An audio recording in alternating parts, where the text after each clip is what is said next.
If you put in Google and click Google Images, you'll see lots of leopard geckos with impacted stomachs that have died from the sand. If you're gonna use sand, which I don't recommend, but I know that some breeders do, use the washed play sand. It comes from a home improvement store. It's a lot cheaper than the calci sand, and they don't want to eat it. So yeah, but sand, it's dusty, it's dirty, it gets everywhere, it stinks, and it's really unsanitary, to tell you the truth. That's why I stopped using it. It wasn't because I saw the impaction pictures or whatever. It was a whole, you have to change it at least once a month. It gets expensive. It smells and it's dusty, and it was just a bad situation. I didn't like it at all. So I changed. And I forget what I first put in there, but I've changed things around over the years. So yeah, I think I'll show you the enclosures now, and then I'll come back and talk about the calcium. Alright, so here is my 120 gallon with my new little lady and Betty. You're going to want at least 3 hides for one gecko. I have 4 for 2, and it seems to work just fine. But what you're going to want is right under the tank heater, I have a warm hide. And it's also a moist hide. So what you can put in there is coconut fiber. I have moss in there right now. I need to spray it down, but this just helps them with their shedding. If you breed leopard geckos, any breeder will put the moss in there, something in there. They have a moist hide, so it's good to have that moist hide.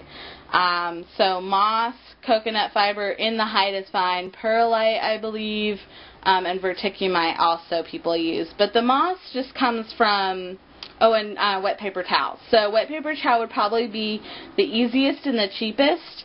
Moss is the second easiest because you can find it at any store. What you're also going to want is a digital thermometer with a probe. You want to measure the floor temperature of your enclosure. So that's where I get the 93 degrees that I get. So yeah. Alright, moving on. You're going to want a hide right here. That's in the middle of the cool and the warm side. You're going to want another cool hide on the cool side, and what I did is they use this as a potty corner, and people that have seen my videos know that.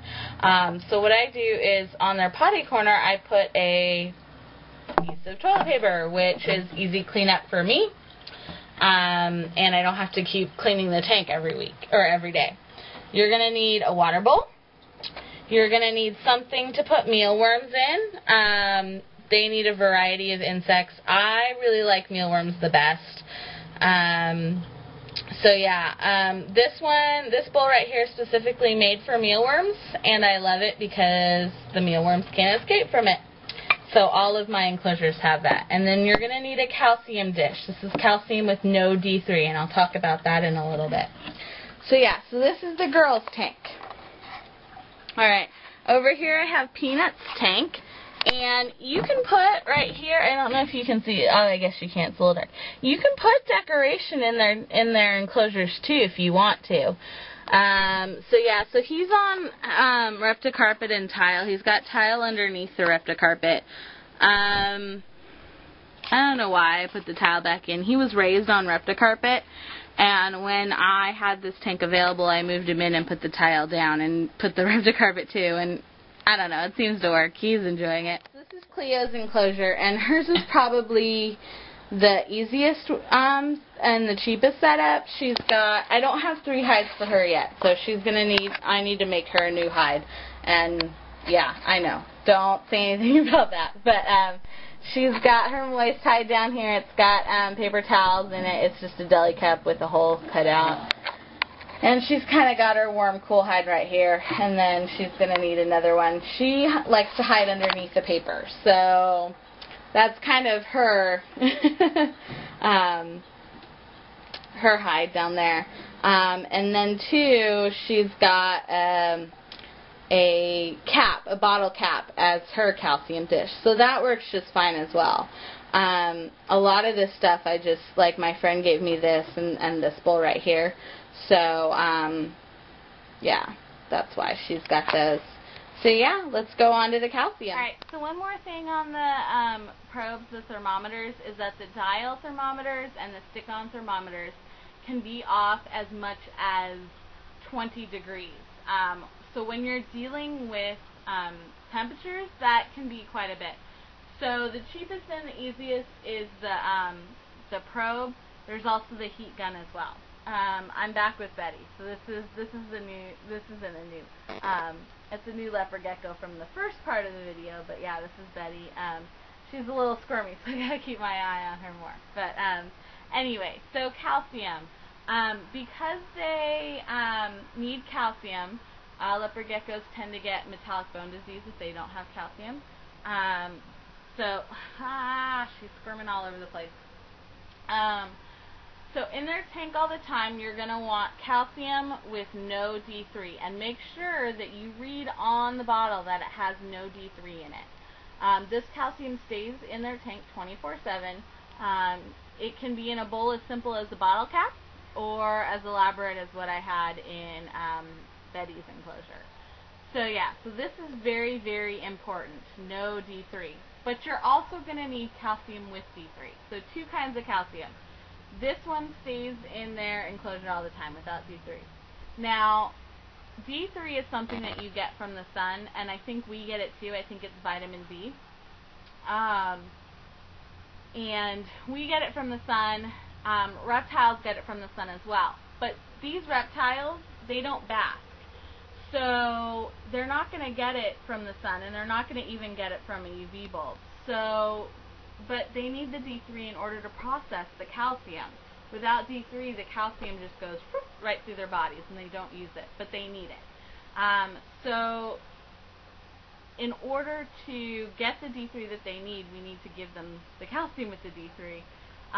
But overloading it can also is also fatal as well. So you don't want to overload them. So the calcium with D3 is a shake and bake style with their feeder insects, and you give it to them twice a week. And I can't show it to you. I need to get some more because I don't know where mine ended up going. But yeah. Also, if you want to, what you can do is give them vitamins. This is just a vitamin supplement. I don't give it to my leopard geckos personally. I bought it for the leopard geckos. I used to give a little bit to the feeder crickets to gut load them because it says you can gut load the feeder crickets with it. But now I just use it for my beardy. But yeah, this would probably be, I don't know, maybe once a week, once a month. Not sure about that, like I said, because I don't really use it. But vitamins, you know, if you want to extra treat. So yeah, I think that's it. If you have any questions or comments, put it down in the doobly-doo in my pants. And I hope this helps people. I don't know how many new people are going to watch it, but I hope it helps somebody. And yeah, thanks for watching. Bye.